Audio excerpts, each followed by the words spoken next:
Hello everybody, in today's video we're going to be doing the full review of the Cubicle WuQue M. This is the magnetic one. I've had this for quite a while now and I haven't been able to put it down. I broke my PBs on this, my average and my single.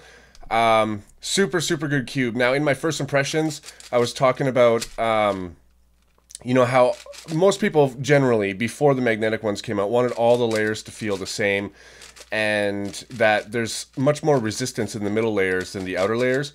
Well, that's still the case, but I have gotten used to it, and I've been using this thing as my main ever since. This is easily the best 4x4 I have ever tried in my entire life. It's very inspiring to solve on. The magnets, obviously, as you can see, are doing their job very well.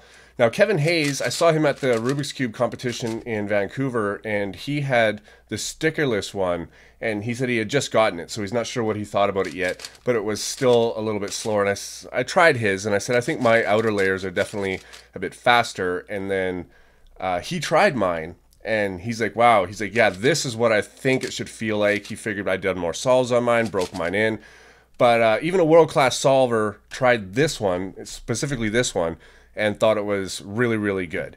I got this yesterday, so naturally I'm not very comfortable with it. What is it? I got it yesterday. Magnetic WuQue 4. Magnetic WuQue.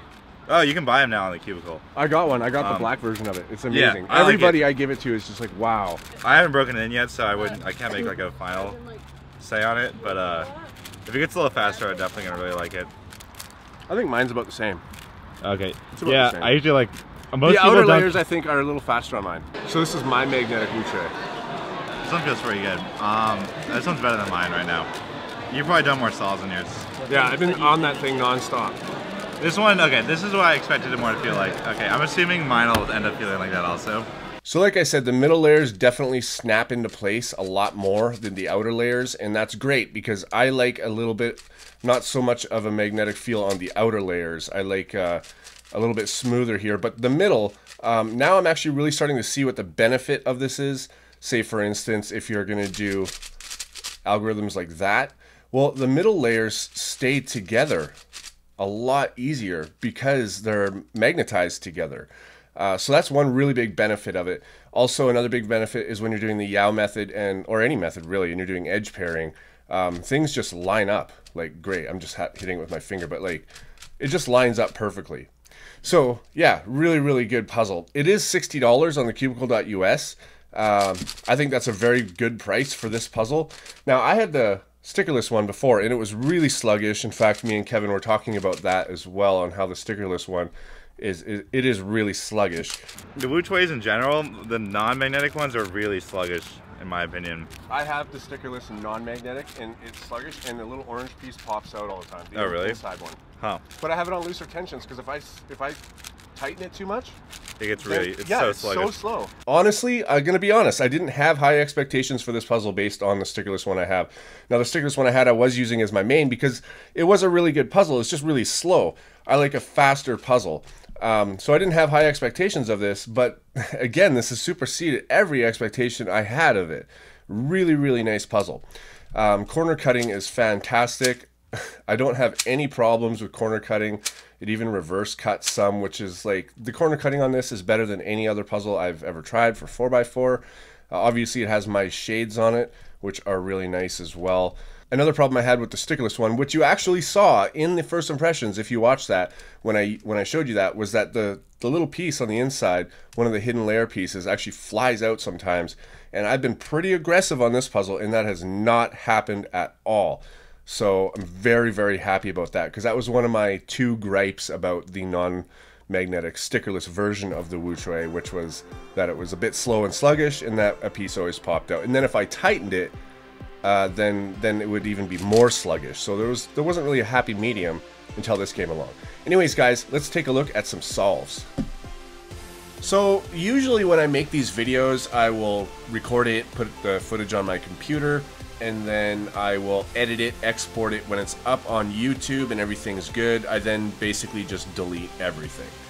So what I've done is I've bought a big hard drive, and now I'm going to be keeping all the footage that I do, because when I edit stuff, I'm actually editing out a lot of content that you guys don't see because I don't think that it's relevant to where I am with speaking in the actual video.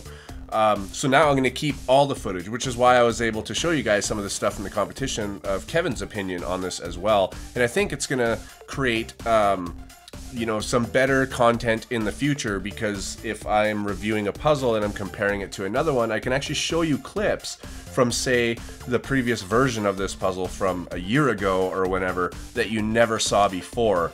And it'll make a better comparison, and it'll also refresh my memory, which will be really good as well. So for me, I think 6x6 is the hardest puzzle to set up and get really good. I've never put enough time into a 6x6 or modded it enough or whatever you need to do in order to get it really good. And Kevin Hayes, actually, I was talking with him about that, and he agrees with that. 6x6 is definitely the hardest. But for me, 4x4 has always been the second. No matter what 4x4 I've had, regardless how good I think it is, there's always one thing about it that I don't really like, and it's usually the speed, or that a piece pops out, or something like that. There's always one thing, and this puzzle here is like everything I have ever wanted in a 4x4. Finally, I am like extremely motivated to like get faster at 4x4. And the one thing that the magnets do that I forgot to mention in this video, now that I'm doing the commentary, is that your 3x3 stage is amazing because none of the inner layers are slicing out. Like they're not, you know, misaligning in any way. 3x3 on this puzzle is awesome. Alright everybody, so yeah, super happy with this puzzle. I don't see my main changing on 4x4 for a long time unless they really come out with like a seriously better puzzle than this and then magnetize it.